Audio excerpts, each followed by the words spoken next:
हम अक्सर इस बात पर ध्यान देते हैं कि क्या खा रहे हैं और कब खा रहे हैं, लेकिन कैसे बैठ रहे हैं ये शायद ही कभी सोचते हैं।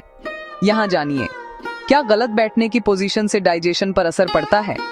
हम यह तो जानते हैं कि क्या खाना चाहिए और क्या नहीं, लेकिन कभी यह नहीं सोचते कि कैसे बैठना चाहिए।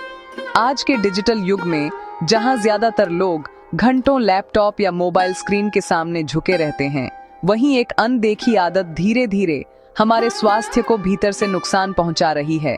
वह है गलत बैठने का पोस्चर।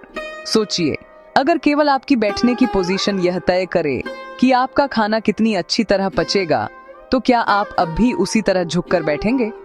मॉडर्न लाइफस्टाइल में लंबे समय तक ऑफिस चेयर पर बैठना, टीवी देखते हुए लेटकर खाना या खाने के तुरंत बाद झुककर काम करना, ये सब आदतें पाचन की गति को धीमा कर देती हैं। यह न सिर्फ डाइजेशन सिस्टम को प्रभावित करती है, बल्कि धीरे धीरे एनर्जी लेवल और इम्यूनिटी पर भी असर डालती है। क्या गलत बैठने की पोजीशन से डाइजेशन पर असर पड़ता है? जब हम झुककर या मुड़कर बैठते हैं, तो पेट की जगह कम हो जाती है और आंतों में फूड मूवमेंट की प्रक्रिया धीमी पड़ जाती है। इसका नतीजा होता है गैस, अपच, ब्लोटिंग और कभी-कभी कब्ज।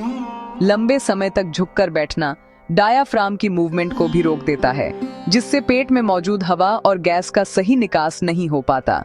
इसके अलावा बैठने के दौरान कमर झुकी हो या पेट पर बेल्ट या तंग कपड़ों का दबाव हो, तो यह पेट के अंगों पर तनाव डालता है, जिससे पाचन तंत्र का प्राकृतिक संतुलन बिगड़ता है।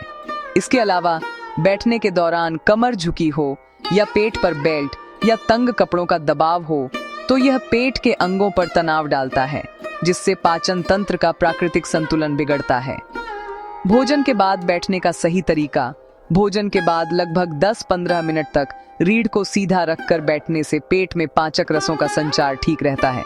वज्रासन योगासन भोजन के बाद बैठने के लिए सर्वोत्तम माना जाता है। इसके अलावा न केवल पाचन सुधरता है, बल्कि गैस और एसिडिटी भी कम होती है। खाना खाने के तुरंत बाद लेटने से एसिड ऊपर की ओर बढ़ता है, जिससे एसिड रिफ्लक्स या हार्ट बर्न की संभावना बढ़ जाती है। जो लोग रोजाना 8-10 घंटे ऑफिस में बैठकर काम करते हैं, उन्हें यह समझना जरूरी है कि लंबे समय तक झुकी हुई मुद्रा पाचन के साथ साथ रीढ़, गर्दन और फेफड़ों को भी प्रभावित करती है। आयुर्वेद के अनुसार अन्न का पाचन तभी सही होता है जब अग्नि संतुलित हो। गलत मुद्रा या झुककर बैठना अग्नि को कमजोर करता है और आम टॉक्सिन्स के निर्माण का कारण बनता है। खाने के समय और बाद में शांत मन और सीधी रीढ़ जरूरी है, ताकि प्राण ऊर्जा का प्रवाह बाधित न हो। निष्कर्ष: गलत बैठने की आदतें धीरे धीरे आपकी डाइजेस्टिव हेल्थ, मेटाबॉलिज्म और एनर्जी लेवल को प्रभावित करती हैं। सीधी रीढ़ और आरामदायक मुद्रा केवल योग या फिटनेस के लिए नहीं, बल्कि हर भोजन के बाद अच्छे पाचन के लिए भी जरूरी है। इसीलिए अगली बार जब आप ऑफिस में या घर पर बैठें, तो अपनी मुद्रा यानी पोस्चर पर ध्यान दें, क्योंकि आपका पाचन तंत्र भी आपकी बैठने की आदतों से जुड़ा हुआ है।